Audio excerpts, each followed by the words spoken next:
In 2018, I went on tour in Australia. We're seeing things that we had never seen. Just the culture, everything, man. It was so exciting. First show is Sydney. They start chanting "shoey" while I'm on stage. And I'm like, what the fuck is that? What is a shoey? A shoe gets passed up to me. Let me break it down. What a shoey is supposed to be is where you take off your own shoe, you pour liquor into it, and you drink it out of your own shoe. I was passed a shoe. I was passed a foreign shoe.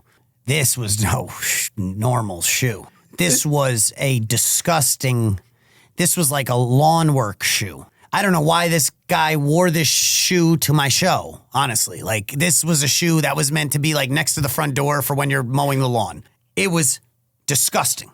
And they pass it up, and then the pressure built. Everyone's like, "Shoo-wee." Now I'm holding this thing. I poured my own because they were like, "Pour the," and I was like, all right. And then I'm holding it. I went to give it back. They're like, "No, you." And I'm like, oh shit. Now I'm on stage holding this disgusting lawn shoe with whiskey in it. And I have a crowd of people being like, "No, you just drink out of the shoe." You know, that's a lot of pressure. Okay. So I did it. It was disgusting. I think there was like some grit, some like dirt, sand that had a little bit in my teeth.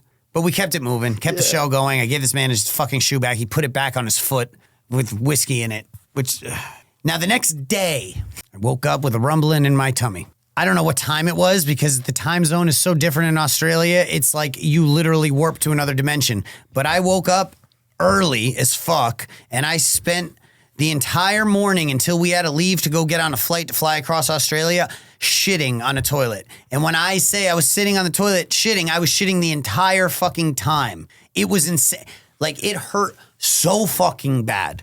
And I didn't think I was going to be ready to go get in the van and go to the airport to the next show. But somehow I pulled it together. I felt that I had shit out everything I could possibly shit. And then we get in the van and we go to the airport. We're about to board this plane. And I said, "Hey, hold up. I just got to go take a piss." I stood in front of the urinal, and the moment that my muscle unclenched to start urinating, I urinated out of my asshole. And it was just straight liquid down my sweatpants at an airport about to board a plane. What would you do? This is what I did. I ditched the underwear immediately. There was nothing to salvage. Yo, this is crazy. There was nothing to salvage there. I had to keep the sweats on, though. I had no access to another pair of pants. Luckily, they were black sweatpants, but you could still see where it was wet down the leg. And I'm talking down to my ankle, just wet spot. I did the best I could. I showed up outside. Everyone's waiting for me to leave the bathroom. I told everyone that I shit my pants, and then they